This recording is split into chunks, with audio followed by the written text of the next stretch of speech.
ईश्वर ने प्रत्येक मनुष्य को कोई प्रतिभा उपहार में अवश्य दी है, जिसका ना तो उसे पता होता है और ना ही उसके अभिभावकों व संबंधियों को। यदि वह उस प्रतिभा को पहचान लेता है तो निश्चित ही वह एक सफल व्यक्ति बन जाता है। प्रत्येक माता पिता का ये सपना होता है कि उसकी संतान जीवन में सफल होकर अपना व अपने सगे संबंधियों का नाम रोशन करे, जिसके लिए वे भरपूर धन व समय खर्च करते हैं। किंतु सभी अभिभावकों का ये सपना पूरा नहीं हो पाता है, जिसका एक प्रमुख कारण होता है बच्चे में छिपी जन्मजात प्रतिभा को न पहचान पाना। कभी आपने ये सोचा है कि एक ही अध्यापक कक्षा में अनेक विद्यार्थियों को एक ही माध्यम से पढ़ाते हैं, किंतु प्रत्येक विद्यार्थी का परीक्षा परिणाम अलग अलग होता है। क्यों? क्या आपके पास इस क्यों का उत्तर है? आइए इस क्यों का उत्तर ढूंढते हैं। मनुष्य के मस्तिष्क का सीधा संबंध उसके फिंगरप्रिंट्स अर्थात उंगलियों की रेखाओं से है, जो यूनिक है, अर्थात इसके जैसा कोई दूसरा नहीं है। मनुष्य के जीवन काल में उसके फिंगरप्रिंट्स कभी नहीं बदलते। यदि किसी उंगली पर चोट लगने अथवा जलने के कारण ये नष्ट भी हो जाएं, तो भी उंगली ठीक हो जाने पर वही फिंगरप्रिंट्स दोबारा बनते हैं।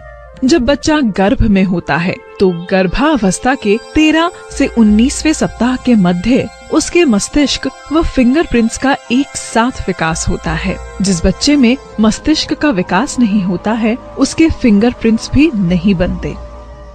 करीब 2400 वर्षों से मनुष्य के फिंगरप्रिंट्स पर अनुसंधान जारी है और अब तक के निष्कर्ष से प्रसिद्ध वैज्ञानिक डॉक्टर हार्वर्ड गार्डनर ने एक आविष्कार किया है, जिसे डर्मेटोग्लाइफिक्स मल्टीपल इंटेलिजेंस टेस्ट कहा जाता है। इस टेस्ट में व्यक्ति के 10 उंगलियों के फिंगरप्रिंट्स द्वारा उसके जन्मजातीय गुण, सीखने का तरीका, व्यक्तित्व, व्यवहार व जीविका का साधन इत्यादि का पता लगाया जा सकता है। ये पद्धति ज्योतिष विज्ञान नहीं है, क्योंकि ये मनुष्य के भविष्य के बारे में कुछ नहीं बताती है। 1943 में डर्मेटोग्लाइफिक्स के जनक कहे जाने वाले अमेरिका के डिपार्टमेंट ऑफ एनाटॉमी के चेयरमैन सर हेराल्ड कमिंग्स ने फिंगरप्रिंट्स के अध्ययन के पश्चात एक पुस्तक फिंगरप्रिंट, पाम एंड सोल्स प्रकाशित की थी। कई विकसित देशों के विद्यालयों में बच्चों को प्रवेश व बैठने की व्यवस्था DMIT रिपोर्ट के आधार पर की जाती है। रूस ने 1970 के ओलंपिक्स में इसी रिपोर्ट के आधार पर खिलाड़ियों का चयन किया था और उस ओलंपिक्स में 50 स्वर्ण पदक जीते थे। कई बड़ी बहुराष्ट्रीय संस्थाओं ने इस पद्धति का उपयोग कर अपने कर्मचारियों का चयन किया व व्यापार में तीव्र उन्नति की। प्रसिद्ध वैज्ञानिक डॉक्टर हार्वर्ड गार्डनर ने कहा था कि the question is not how smart am I but rather than how am I smart. ये पद्धति हानिकारक दवाओं व किरणों से रहित व सुरक्षित है। इसका प्रयोग कर आप अपनी मेहनत की पूंजी व समय की बचत कर अन्य लाभ भी प्राप्त कर सकते हैं, जैसे माता पिता व बच्चों के बीच मजबूत संबंध। बच्चे तनाव मुक्त रहते हैं।